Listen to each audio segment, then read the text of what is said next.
सदिशि गौरभक्तवृन्द हरे कृष्ण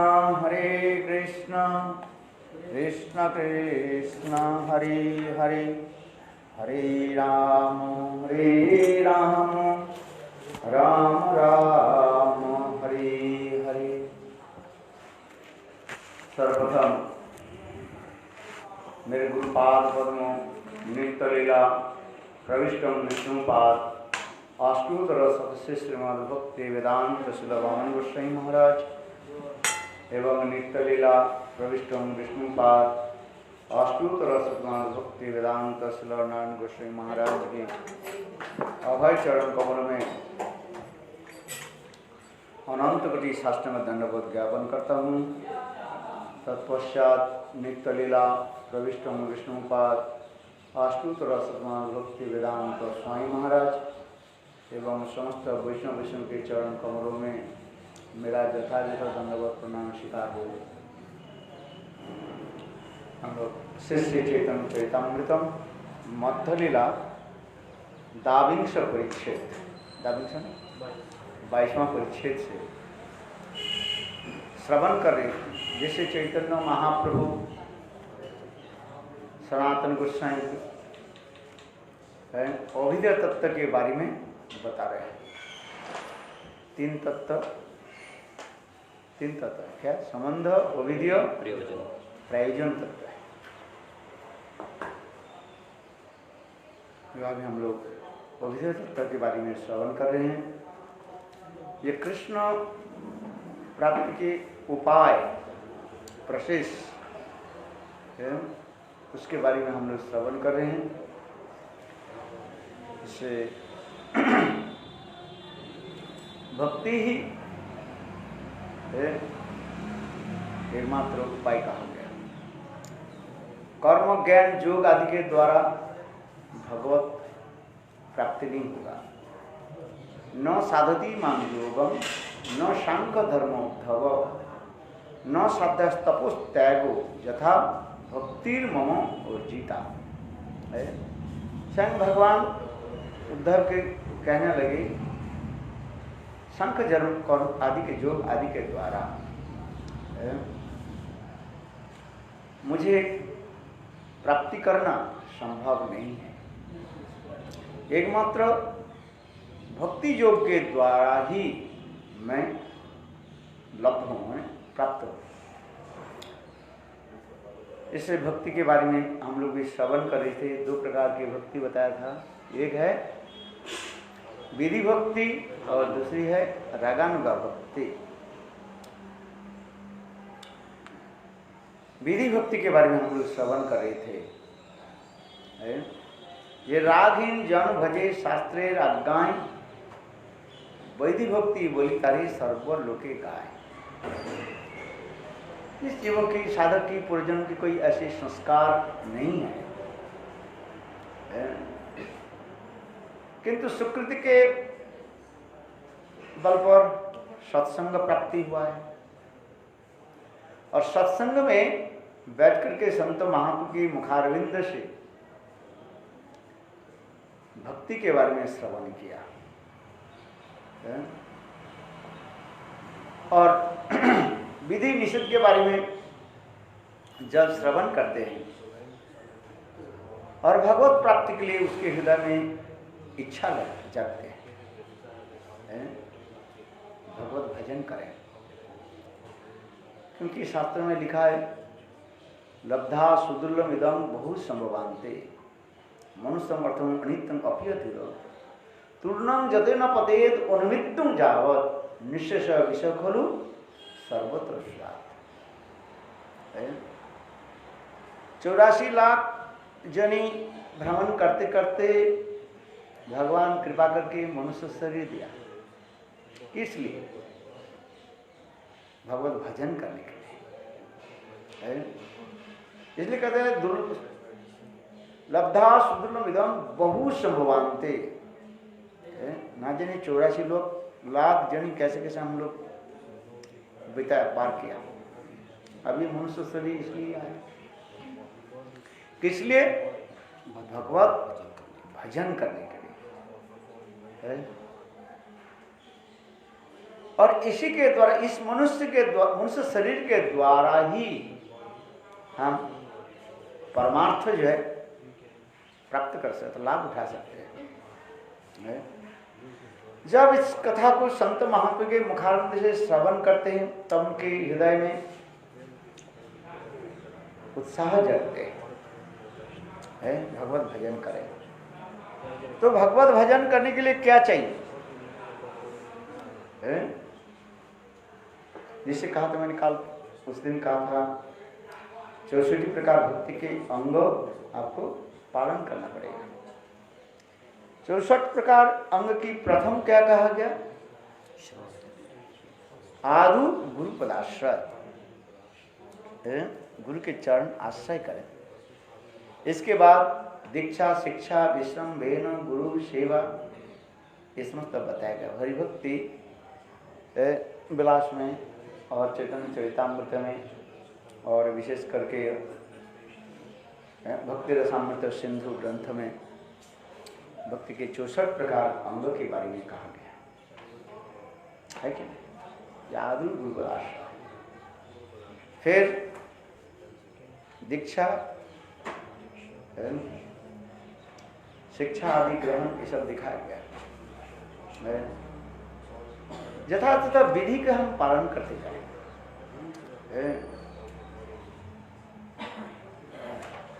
जब तक हम विधि के पालन नहीं करेंगे आगे हम पहुंच नहीं पाएंगे। श्रुति स्मृति पुराणादि नारदादि पंचरात्रि विधि बिना वैकांतिक हरि भक्ति उत्पादक केवल। जो लोग श्रुति स्मृति और नारद पंचरात्र आदि की विधि को नहीं पालन करते हैं और अपने के सोचते हैं मैं राग मार्ग में प्रवेश किया और यथेच्छा हो करके माने अपनी इच्छा के अनुसार जो भजन आदि करते हैं उससे उसके लाभ नहीं होता है। लाभ न मिलो किछु घटिल झंझाट, लाभ ना होइलो किछु लाभ कुछ नहीं। उत्पाद की केवलम, केवल दूसरे के कष्ट देना और अपना ही कष्ट भोग करना। इसलिए शास्त्र में कहते हैं विधि नियम के हम पालन करके चले। इसी प्रकार जब संत महात्मा के वचनों पर विश्वास हो जाता है तब गुरु करण आदि करते हैं, दीक्षा मंत्र आदि जप आदि करते हैं, नियम के पालन करके वो भजन आदि करते हैं। संसार की सुख दुख वो अनुभव कर लेते हैं। इसलिए हमारे विश्वनाथ जैव धर्म ग्रंथ में भक्तिविनोद ठाकुर भी वर्णन करे हैं परीक्षा लोकाना ईमान। भली भांति इस संसार के परीक्षा करके देखें, अनुभव करें ये संसार दुखमय है कि सुखमय है। यदि दुखमय हो तो संसार को त्याग, और सुखमय है तो जैसे चल नहीं दो। किंतु वास्तव क्या है? संसार दुखमय है। इसके बाद परीक्षा लोकाना ईमान, इस संसार को जो है देखें संसार दुखमय है कि सुखमय, और इस संसार में तुम्हारे अपना कौन है कोई? है एकमात्र गुरु और भगवान छोड़कर तुम्हारे कोई नहीं है। इसके लिए एक उपाख्यान गुरुदेव सुनाते थे, गुरुदेव नानक गोस्वामी कवि के उपाख्यान सुनाते थे। आज हमारे त्रिदंडी महाराज भी इस कथा को जो है और भी एलाबोरेट करके नाटक ड्रामा की भांति बोलते थे। आज नवद्वीप परिक्रमा के समय सब यात्री लोग जब टायर्ड हो जाते थे और उस समय बोले त्रिदंडी महाराज को से आप प्रवचन करो। बस उनकी गला की ध्वनि ऐसी था, माइक जरूरत नहीं पड़ता, माइक की जरूरत नहीं, जोर जी बोलो। बहुत सुंदर कथा है। और सभी लोग कान खड़ा करके सुनते थे। है? हम देखा त्रिदंडी महाराज के जब बोलने के देते थे, है? और उन्होंने ऐसे नाटकीय भंगी से ड्रामा के वहां थे, है? बोलते थे और सब जो सोए हुए थे वो भी जग जाते थे। है? बहुत सुंदर। उसकी थोड़ी सी मैं बताता हूँ। है? उनके साथ में भी 24 परगना में गए, चावल भिक्षा के समय देखा तो और जरूर है इस कथा को सुनाते थे। है? उस कथा के मैं तो नाटक भंगी में नहीं कहूँगा, जब सरल रूप में बताता हूँ। है? तो एक विद्वान व्यक्ति है, उच्च कर विद्वान व्यक्ति है, लिखे पढ़े हैं, मानो लॉयर है, सब कुछ जानते हैं। हर रोज संत महात्मा के पास जाते थे, मंदिर में जाते थे, कथा सुनते थे। तो कथा जब सुनते थे, कथा में संत महात्मा एक दिन कथा प्रसंग में बोली, देखो इस संसार में तुम्हारा जो कुछ भी देख रहे हो ये एक सब स्वार्थी है। क्या है? स्वार्थी है। सब खून चूसने वाला है तुम्हारा, है? सजनाख्य दस्यु कहा जाता है, भागवत में श्लोक है। ये तुम्हारे केवल धन संपत्ति लूटने वाला है और कुछ नहीं है। जब तक तुम्हारे शरीर में बल है, ओज है, खून है, ये सब चुस्त है। और उसी के तुम मित्र मानते हो। है? किंतु देखो इस संसार में एक ही तुम्हारे मित्र है, सद्गुरु। उनके मन में खटास करने लगे शब्द, इसका मतलब हमारी पत्नी, हमारी बेटा और हमारी बेटी है, बेटा ये हमारे है प्रिय नहीं है। तो वो कहने लगे कले गुरु जी आपने ये कथा कहा ये ठीक नहीं है। क्यों? आपने कहा ये आप ही एकमात्र जो है परम मित्र हो। और हमारी पत्नी देखो, हम घर में जब ऑफिस में काम करके जो आता हूँ ना, मेरे पत्नी मेरे शरीर से मेरा कोट के उतार लेते हैं, आने के साथ ही साथ दरवाजा खोल करके बैठ जाता हूँ। मेरे पत्नी जो है मेरे पैर से जूता निकाल देती, मुझे हवा करती और आने के पहले गरम गरम चप्प चिश्च लज्ज पेय अनेक प्रकार के भोजन सामग्री रख। जब मैं भोजन करने के बैठता हूँ, मेरे पत्नी मुझे पंखा लेकर के झुला हवा है। और ऐसी पत्नी को आप कह रहे सजनाथ को दुष्ट कौन चुस्ने, ऐसे आप क्यों कह रहे? और आपके पास आता हूँ, 1 घंटे बैठता हूँ, जाने के समय को भी प्रसाद दिया तो नहीं तो नहीं, बोल वृंदावन बिहारी लाल की। है? जब आरती समाप्त हो जाता है ना, पुजारी थोड़ी थोड़ी वो क्या देते हैं, अरे मिश्री और नकुल है, हाँ इलायची दाना थोड़ा थोड़ा बांट देते हैं, इलायची दाना है, यही तो देते हैं। है? और आप कहते हैं आप ही जो है मेरा सब कुछ है, या उल्टी करके बता रहा। संत महात्मा गुरु बोले अच्छा देखो मैं तुमको वचन दे, बोले ठीक है एक काम करो मैं तुमको बताता हूं, कौन तुम्हें वास्तव रूप में प्रेम प्रति करते इसको सुनो। बोले महाराज यदि मेरे पत्नी से आप अधिक प्यार करते हो मैं आपको वचन देता हूं, सब छोड़ छाड़ करके आपकी चरण में सब कुछ छोड़। आपकी सेवा जीवन भर। संत महात्मा बोले अच्छा ठीक है, एक काम करो, एक तुमको मंत्र देता हूं। क्या देता हूं? मंत्र। देखो इस मंत्र के फल ऐसे होगा, तुम सब कुछ सुनते रहोगे। तुम्हारी पत्नी बात, तुम्हारे परिवार के जो कुछ बोलेगा तुम सुनोगे, आंख तुम्हारे खुला रहेगा, तुम देखोगे।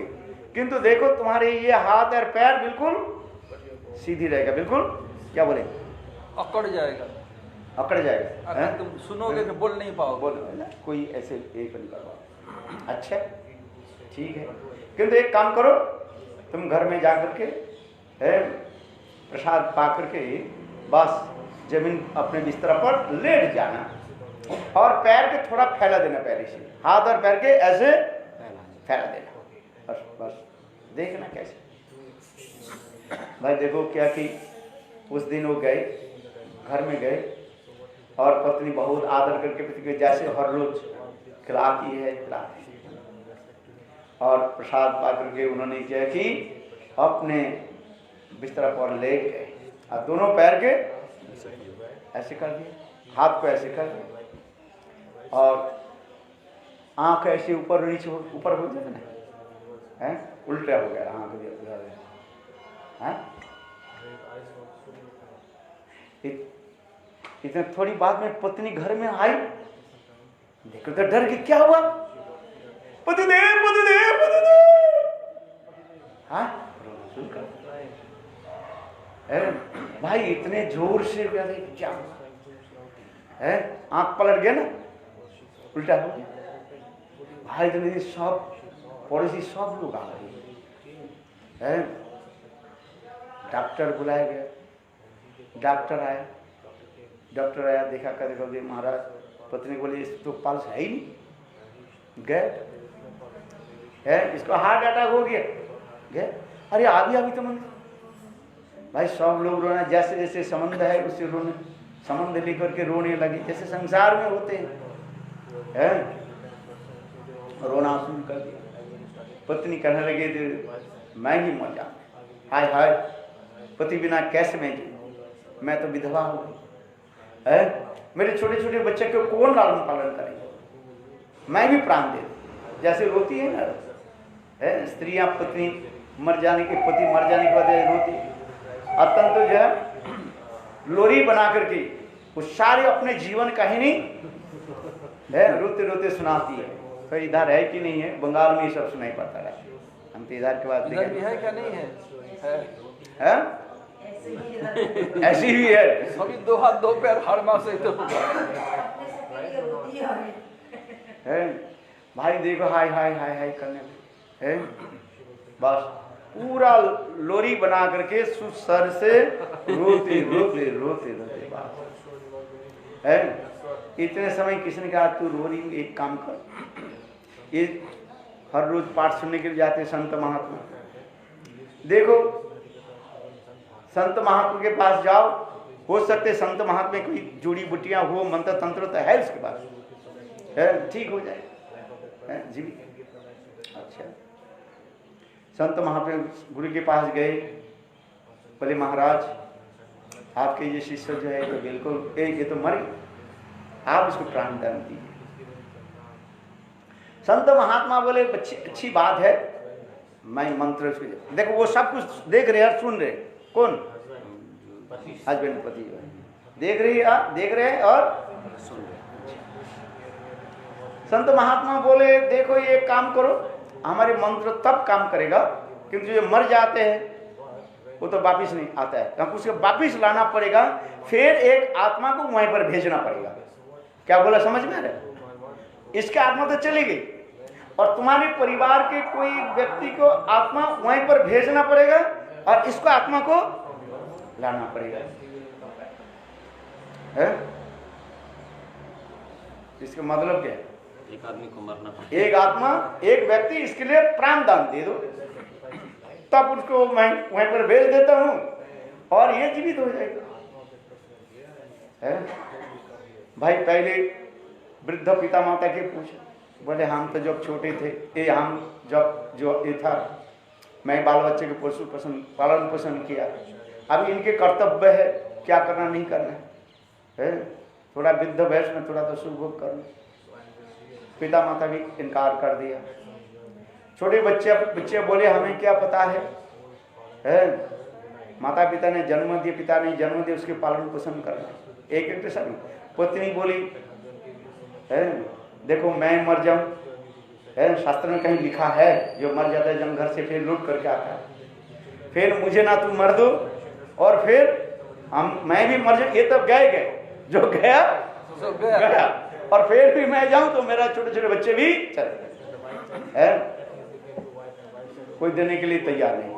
चलो हमारे महाराज तो 1 घंटे उसके बहुत नाटक के ढंग से बोलते थे। अच्छा संत महात्मा बोले कोई भी बात नहीं है, कोई देना नहीं चाहते हो, ठीक है मैं देता हूँ। हाँ महाराज जी आप तो परोपकार के लिए जो समर्पित किया है, अब संत महात्मा है, आपके लोने वाला भी कोई नहीं, आपके ना पीछे ना आगे। मरने से कौन रहेगा? आप कहाँ के जन्म लिया कौन पता है? आपके घर कहाँ है, आपके परिवार के वो है कि नहीं है? 70-80 साल तो हो गया, सब मर करके सब चले गए कहाँ? आपके परिवार तो कोई है नहीं महाराज, अरे ये विदेश है कौन आपके लिए रोएंगे? आपके पीछे रोने की कोई बात है? कोई रोएगा। इसलिए महाराज आप ही दे दीजिए महाराज, आप तो परोपकार के लिए जीवन समर्पित किया, बचाइए महाराज। संत महात्मा बोले बात सत्य है। संत महात्मा कैसे थे? पर दुख दुखी आज नवनीत समाना। संत महात्मा के हृदय कैसे है? मक्खन से भी कोमल है। अरे ये तो आशी संत महात्मा बोले हाँ तुम जो बता रहे हो ये बात सही है? संत महात्मा दूसरे को दुख देखते ही उसके चित्त द्रवीभूत हो जाता है और वास्तविक सत्य है। मैं जीवन दान देने के तैयार आए तो इसलिए मैं जानता हूं, किंतु देखो एक बात बताता हूं, देखो इनके जो शरीर अंदर में रखा है ना घर का, इसके बाहर निकालो है, तब मैं मंत्र करके मैं अपने आत्मा को दे देता हूं और ये जीवित है। हाँ महाराज ये बात तो सही, किंतु आप बाहर कैसे निकालेंगे? मैंने पहले कहा था ना, उनके हाथ और पैर बिल्कुल ऐसे फैला करके रखा है और दरवाजा उस समय घर के दरवाजा छोटे छोटे होते थे, एक कुआर की दरवाजा है, निकले कैसे है? तो संत महात्मा को बोले निकले कैसे? तो संत महात्मा बोले देखो एक काम करो, ये दरवाजा के काटो तब तो ठीक निकल कर आ जाएगा। पुतनी बोले अरे कहाँ के संत महात्मा, ये है झगड़ा फगड़ा पे संत महात्मा है। अभी 3 दिन पहले बैंक से पैसा उठा करके 2 लाख रुपया खर्च करके अब ये दरवाजा बनाया और अच्छी तरह से अभी से तोड़ देंगे है। अरे मर गया तो गए ये जब संत महात्मा ऐसे बोलता है बस ऐसे ही करते रहते हैं, बाहर लेकर के आएंगे फिर तो जीवित नहीं हो, तो ये तो गए और हमारे कितने पैसा सब जब गए ये भी दर्जा कर देगा, फिर दोबारा बनाना पड़ेगी नहीं, बेकार की। पत्नी कहने लगी एक काम करो, एक हाथ और पैर के क्या करो, उलाड़ी के काटो हाथ पैर क्या करो, कुल्हाड़ी दे करके काटो और बाहर लियो। और ये महाराज ऐसे बोलते थे भाई क्या बताऊं। अरे ऐसे गए हंसेंगे नहीं तो हंसा लोग।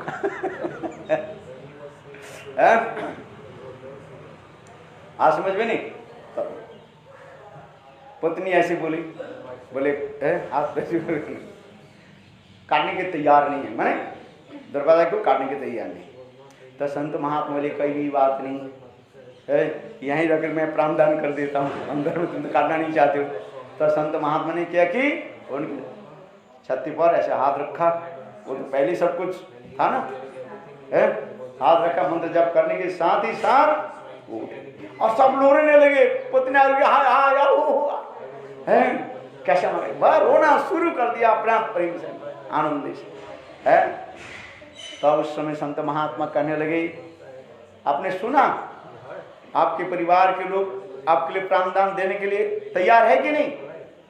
तब वो कहने लगे महाराज मैं समझ गया है, इस संसार में वास्तव रूप में तुम्हारे स्नेह प्रति कौन रखता है? सब सारथी है, खून चूस लेंगे और फिर निकाल देंगे। जैसे अभी आम के समय है ना, है पक्का पक्का आम है ना, उसके जब पक जाएगा ना फिर उसे हाथ से थोड़ा एक घिसक करो है, और अंदर में जितने भी गुदगुदा है ना सब तरल हो जाएगा। थोड़ा ऐसे दांत में थोड़ा काटो और सारे गुदगुदा अंदर में आ जाएगा, और गुठली छिलका क्या गया अपने आप फेंक दो। बोलो वृंदावन बिहारी लाल। बोले इस प्रकार संसार में तुम्हारी शरीर है, तुम्हारे शरीर में जितने गुदगुदा है सब निकाल लेंगे, और हड्डी मांस चमड़े को सब बाहर कर फेंक देंगे। यही है संसार है, ये वास्तव सत्य है। अनुभव के विषय कर दो। मेरे इसलिए कह रहे हूं किस तो उसके देख करके वो व्यक्ति क्या कि वो गुरु के साथ चलेंगे। बोले बात इस संसार को इसलिए कह रहे हैं परीक्षा लोकानो ईमान है। इस संसार दुखमय है कि सुखमय है, भली भांति देख ले, परीक्षा करके देख ले है, यही तो कर तब होता है भगवत भजन में। तब देखता है कि संसार दुखमय है, सुख कहाँ है उसकी तरफ चलो है, एकमात्र भगवत भजन ही सुख है। मेरे कहने की तात्पर्य है जब वास्तव रूप में अनुभव जब कर लेते हैं, संसार की सुख और दुख के अनुभव कर लेते हैं है, तब वो वास्तव रूप में भगवत भजन करते हैं है। इसलिए कह रहे हैं पर चैतन्य चरितामृत में हम जो कथा श्रवण कर रहे हैं, सदगुरु चरणाश्रय के वास्तव रूप में जीवन की आगे बढ़ाना चाहते हैं, जीवन में एक ले लेते हैं, क्या बोलते हैं संकल्प ले लेते हैं। इस जीवन में मुझे क्या करना है, डू और करेंगे और मरेंगे, माना भगवत भजन करेंगे। और नहीं ये संकल्प नहीं लिया तो वह पुनः मुसीबत हो। कितने लोग आए कितने लोग गए, हमारी आंख में देखा, और हमारी पहली जो तो आज कितने देखे होंगे है, और भी देखेंगे है। आने वाले की कम नहीं है और जाने वाले की भी कमी नहीं। इस संसार में आने जाने के बहुत लोग होता है, दो चार बैठे हैं, सब चले गए, सब कहाँ कहाँ चले गए, कोई संसार में गए। हम भी देखे कितने लिखे पढ़े विद्वान है, बहुत तेजस्वी मनस्वी तीक्ष्ण बुद्धि वाले, कोई डॉक्टर थे, कोई लॉयर थे, और कोई लिखे पढ़े बहुत ऐसे है, किंतु आज देखा कहाँ सब गए हैं। इसलिए सही से विद्यार फल जानिए निश्चय, कृष्ण पाद पद में यदि चित्त वृत्ति रॉय। विद्या की फल क्या है? साविद्या तन मतीर जया। सही से विद्यार फल जानिए निश्चय, कृष्ण पाद पद में यदि चित्त वृत्ति रहे। विद्या की वही फल है। भगवान हमें भजन करते रहे, भगवत भक्ति हो, आने वाले जाने वाले की कमी नहीं। इसलिए चित्त के स्थिर करके भगवत भजन करें, और नहीं तो बस कुछ दिन कुछ आएगा हा हु करके बस चली जाएगी, ऐसे नहीं है। संकल्प करके हम भगवत भजन करें। इसलिए कार्य क्योंकि इसलिए कहते हैं यहाँ पर जो हम जो कह रहे हैं, भगवत भजन ही हमारे मूल उद्देश्य है। इसलिए पहले विधि मार्ग के लेकर के हम चले है, और ये भजन करते करते तब अनुभव होगा है। इस कथा को आगे हम बताते हैं। ये कल मैं बताया था, ये दो प्रकार की भक्ति है, ये वैदिक भक्ति और एक रागानुगा भक्ति। रागहीन जन भजे शास्त्रे रागाय, विधि भक्ति बोली तारे सर्व शास्त्रीय गाय। पूर्व जन्म के ऐसे संस्कार नहीं है। जैसे भी सुकृति के बल पर अथवा गुरु और भगवान की आहित की कृपा से भक्ति मार्ग में आए है, इसलिए उनके भगवान के प्रति इतने अनुराग नहीं। शास्त्र की विधि निषेध आदि के श्रवण करके जो भजन आदि करते हैं उसकी विधि मार्ग कहा जाता है। विधि मार्ग के अनेक नाम मैंने बताया आपको। एक है शास्त्र अनुशासनमयी भक्ति कहा जाता है, माने शास्त्र में जैसे जैसे नियम बताया, अनुशासन बताया, उस विधि मार्ग के लेकर के चलते हैं, इसलिए उसकी कहा जाता है शास्त्र अनुशासनमयी भक्ति भी कहा जाता है। भयोत्पादि का भक्ति उस दिन भी बताया था, भय से डर से भक्ति आदि करते हैं। जैसे एकादशी आदि पालन हम करते हैं, इसलिए शास्त्र में लिखा है ये एकादशी के दिन समस्त पापों के बीज शस्य में रहता है, अनाज में रहता है, इसलिए एकादशी के दिन खाना नहीं चाहिए है, अन्न खाना नहीं चाहिए, इसलिए करते हैं। भय से करते हैं, भक्ति का भक्ति है।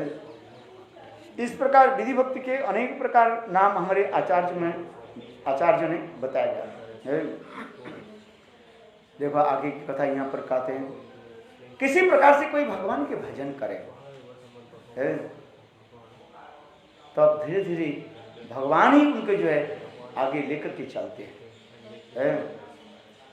विधि धर्म छाड़ी भजे कृष्ण चरण, निषिद्धाचार निषिद्ध पापाचारे तार कभू नहे मोहन है।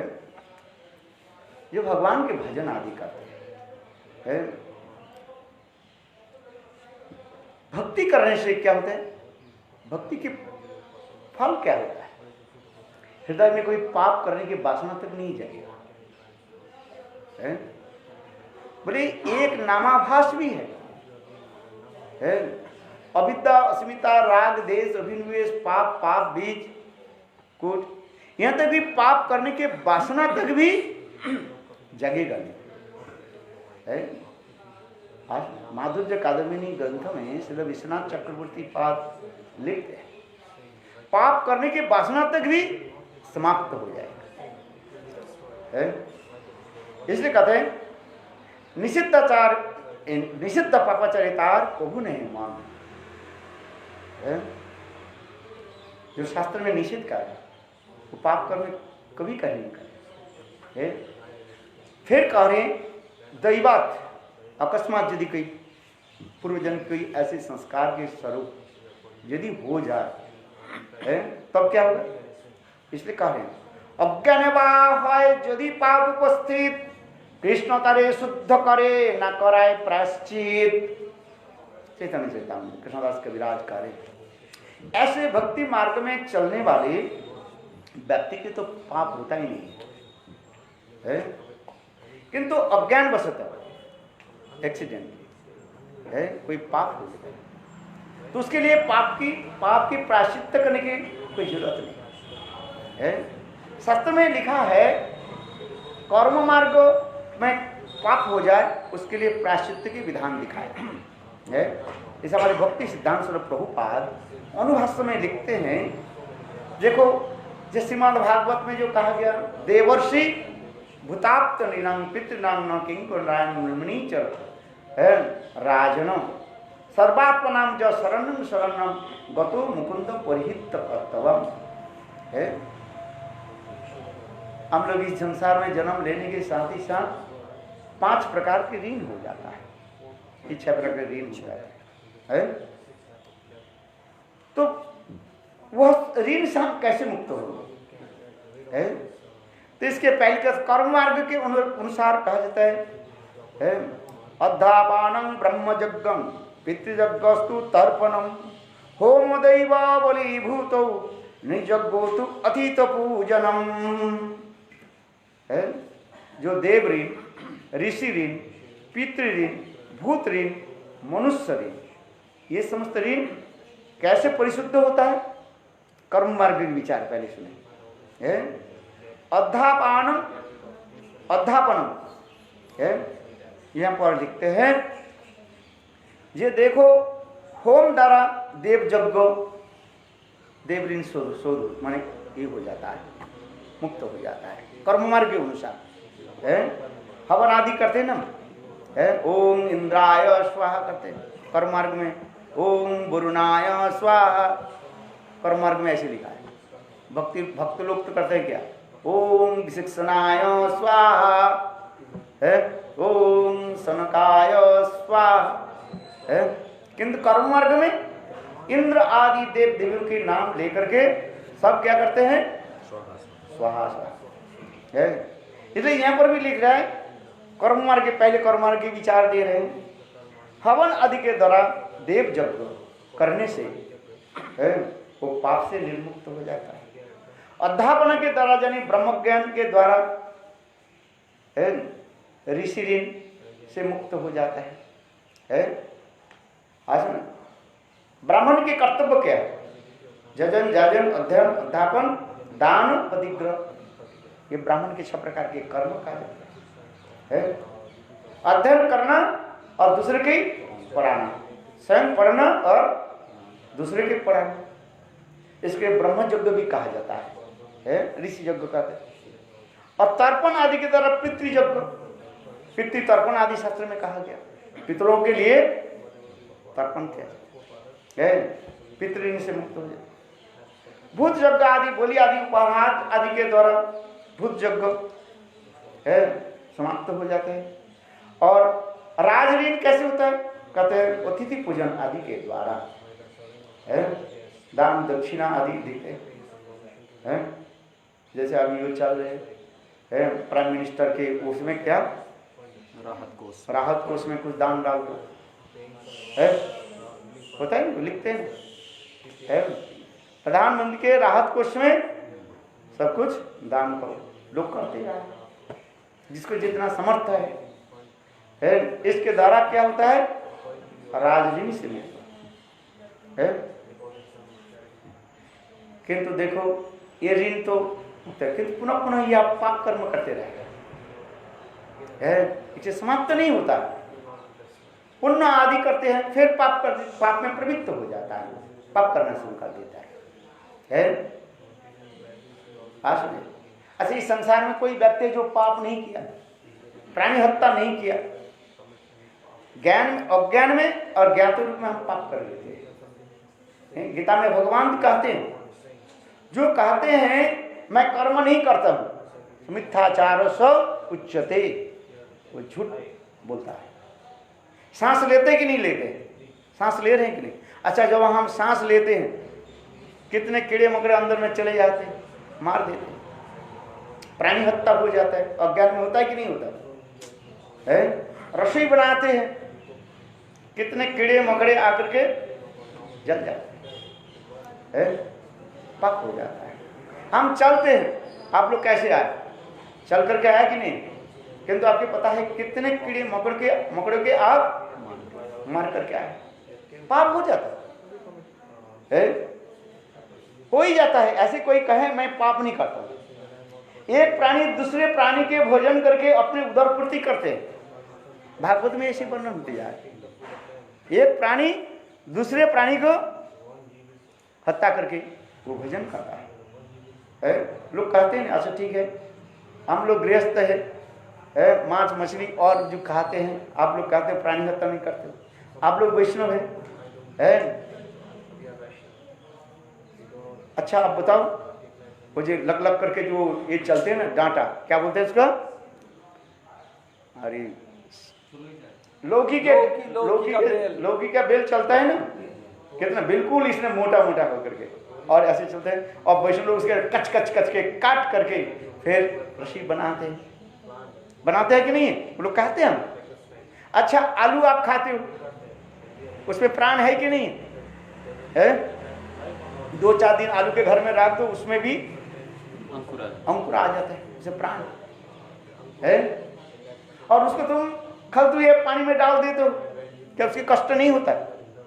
हाँ मछली खाते हैं खलते हुए तेल में डाल देते हैं, आप कहते हो इतने प्राणी के कष्ट दे रहे।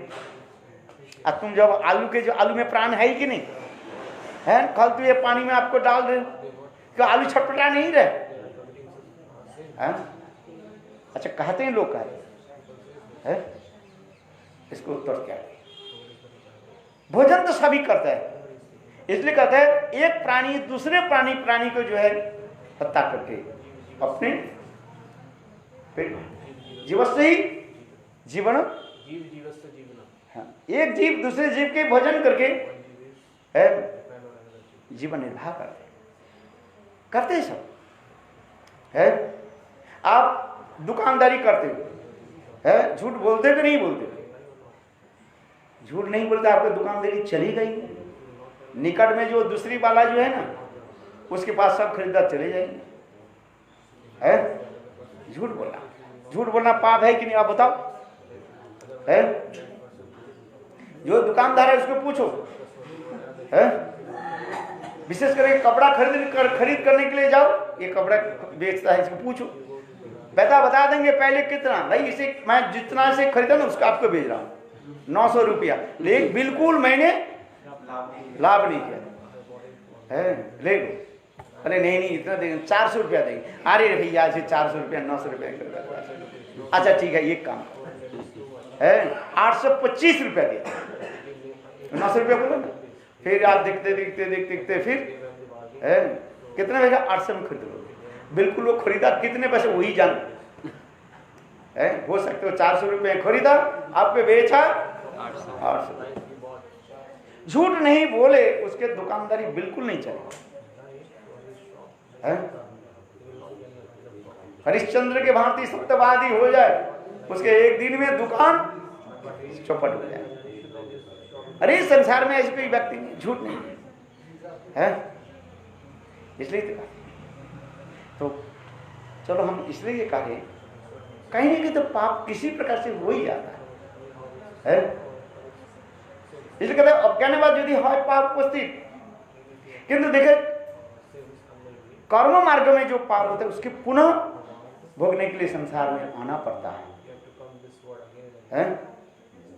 किंतु भक्ति मार्ग में कहते हैं, इसलिए कह रहे हैं हम भक्ति मार्ग की तरफ जा रहे हैं। भक्ति मार्ग में कहीं यदि थोड़ा सा पाप भी हो जाए तो भगवान कह रहे हैं, सुंदर श्लोक में भगवान कह रहे हैं क्या, एकादश स्कंद में कह रहे हैं सपाद मूलं भजता प्रियस तप्तान भावश्य हरि परेश विकर्म जत उत्पतितं कथंचित धुनोति सर्वं हृदय सन्निविष्ट। स्वयं भगवान उद्धव के कहने लगे, उद्धव सुनो, इस भक्ति मार्ग में चलते चलते अज्ञान में कोई पाप हो जाए, भगवान कह रहे हैं मैं क्या करता हूं, उनकी सारी पाप को मैं ही नष्ट कर देता हूं और फिर मैं अपने गोद में ले लेता हूं। उसके लिए कोई प्रायश्चित्त करना नहीं पड़ेगा है। भक्ति मार्ग में कोई प्रायश्चित्त नहीं है, केवल भगवत नाम के द्वारा ही सब शुद्ध है। भगवत नाम आदि के द्वारा बस, कोई प्रायश्चित्त की व्यवस्था ही नहीं है। ये भक्ति मार्ग और कर्म मार्ग में इतना अंतर है। कर्म मार्ग में पाप हो जाता है, उसके लिए प्रायश्चित्त की विधान देखा गया, किंतु प्रायश्चित्त करने पर भी पुनः उसके पापवृत्ति जगेगा। किंतु भक्ति मार्ग में है यदि अकस्मात एक्सीडेंटली कोई पैर पिछल गया है, पाप हो, भगवान क्या करते हैं सही उसको जो है साफ साफ कर देते हैं। इसलिए कह रहे हैं अज्ञाने वा यदि पाप उपस्थित कृष्ण तारे शुद्ध करे ना करे प्रायश्चित, उसकी प्रायश्चित्त की व्यवस्था नहीं। भक्ति मार्ग में कोई प्रायश्चित्त की व्यवस्था नहीं, उसके एकमात्र नाम आदि के द्वारा भक्ति करने सफल हो जाए। इसको मतलब नहीं करें हम जानबूझ करके पाप ही करें और भक्ति करें, उसलिए क्या होगा, नाम बोले पाप बुद्धि हो जाता है, और भी वज्रलेप हो जाएगा है। इसलिए समस्त विचार हमारे आचार्य पाद दिखा रहे हैं। कर्म मार्ग और भक्ति मार्ग में इतनी अंतर हमें समझना चाहिए। कई कई दशरथ महाराज पर लगा देते हैं। जिस दशरथ महाराज ने क्या किया, शब्दबाण चलाया और उससे श्रवण कुमार मर गए, और उसके लिए उन्होंने क्या की, प्रायश्चित्त करना पड़ा, हराम हराम करके पुत्र सुख। ये नियम उनके ऊपर लागू नहीं होगा। अरे भगवान के पिता, उन्हें कोई पाप होता है, वो तो केवल लीला आगे दिखाने के लिए है। इसके कहीं हम भगवान और भगवान के भक्त के ऊपर ये विचार दिखा दें तो अपराध हो जाता है। जैसे कुछ लोग कहते हैं, अरे भगवान कृष्णचंद्र उधर चले गए, क्या बोले, द्वारका लीला की समाप्ति के बाद कहाँ चले गए, प्रभास में, और प्रभास में जाकर के पेड़ के नीचे बैठे और दूर से एक वैद्य, भागवत में ही है, ऐसे लोगों की समझाने के लिए, मूर्ख लोगों की समझाने के लिए, और भगवान के चरण कमल के लाल लाल आभा देख करके वो दूर से एक जो वैद्य जो निषाद जो है बाण चलाया, तो ये हिरण के मुख, और उसमें भगवान उसमें वो वैद्य चलाया, बाण चलाया, और बैन की क्या बोले, वैद्य की वो तीर लगने से वो भगवान क्या हो गया, शरीर छोड़ कर चला। ये भागवत अंतिम में भी लिखा गया है, लिखा गया कि नहीं लिखा, आप पढ़ो देखो, वहीं पर लिखा। किंतु ये नहीं, एक क्या है, माया विजृंभित लीला कहा जाता है। क्यों कहते हैं लोग कहते हैं, किस लिए ना, वही त्रेता युग में भगवान रामचंद्र आए थे और बाली के जो है पीछे से मार दिया था, है, इसलिए कर्मफल है। तुमने, भगवान ने क्या की, बिना विचार से बाली को मार दिया था, इसलिए बाली क्या हुआ, वही वैद्य होकर के आया और उनको मारा। अच्छा, ये सत्य होता है क्या? अरे आत्मा के आत्मा में जब लिख रहे हैं, वायु उसको प्रवेश करते हैं, पानी उसको शोषण नहीं कर सकते हैं, आग जिसको जला नहीं सकते, और आत्मा के आत्मा परमात्मा असल भगवान के बाण लगने से मर जाएगा। ये मूर्ख व्यक्ति को समझाने कहीं कि ऐसे रोचक करके कहा जाता है। भागवत में अंतिम में भी ऐसे लिखा गया। क्यों? ऐसे व्यक्ति लोगों के रिझाने के लिए, है, कर्म मार्ग के लोगों के रिझाने के लिए। देखो भगवान भी है पाप से मर गया, है, भगवान भी कर्म बुरी कर्म किया और भगवान मर गया। भगवान मरता है, इसी कहा जाता है अध्यात्मवाद कहा जाता है, जो सत्य नहीं है, केवल प्रतीति भान मात्र हो जाता है। इस हमारे भक्ति विनोद ठाकुर भक्ति तत्व विवेक में है, कहते हैं भगवान की ये लीलाओं के कुछ लीलाओं ऐसे दिखाते हैं दूसरे के वंचना करने के लिए, है, दूसरे के वंचना करने के लिए, उसरो भाव संपन्न व्यक्ति के वंचना करने के लिए और भक्त के प्रेम उत्पादन करने के लिए। इसमें बहुत सुंदर विवरण दिया है भक्ति विनोद ठाकुर भक्ति तत्व विवेक में है। मौसल लीला और महिषी हरण लीला को भी वहीं पर दिखा गया है, लोगों के दिखाया कि इस जगत में अधिक लोग कर्म मार्ग में चलते हैं, और ऐसे कर्मियों के जो रिझाने के लिए है उसके लेकर के आते हैं। फिर जब धीरे धीरे जब उसके समझ में आ जाता है, आत्मा के बारे में समझ में आ जाता है, परमात्मा के बारे में समझ में आ जाता है, भगवान के बारे में समझ में आ जाता है, तब कहते अरे ये सब तो मायामय है, झूठ है। ये समस्त विचार दिखा रहे हैं। इसलिए कहीं हम दशरथ महाराज को ये नियम लागू न करें। दशरथ महाराज अज्ञान में है और उस बेटा को मार दिया, उसके फलस्वरूप उनके भी हराम हराम करके शरीर छोड़ना पड़ा। ये उदाहरण नहीं होगा, है? बहुत लोग कह रहे हैं मुझे, मगर नहीं, भगवान भक्त के लिए ये नियम लागू नहीं, ये तो लीला केवल करना है, मात्र दिखाना है। गुरु प्रेमान पतितानां पावनेभ्यो वैष्णवेभ्यो नमः।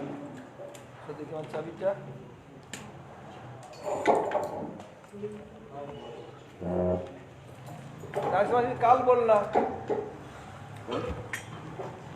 नहीं बोलोगे सब वेद भागवत लोग भागवतम से भक्ति के लिए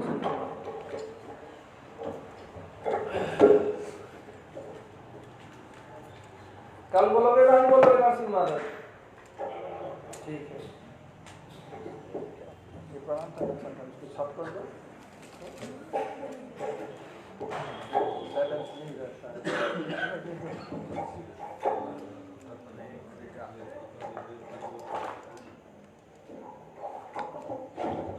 अब प्रणाम नहीं करने आए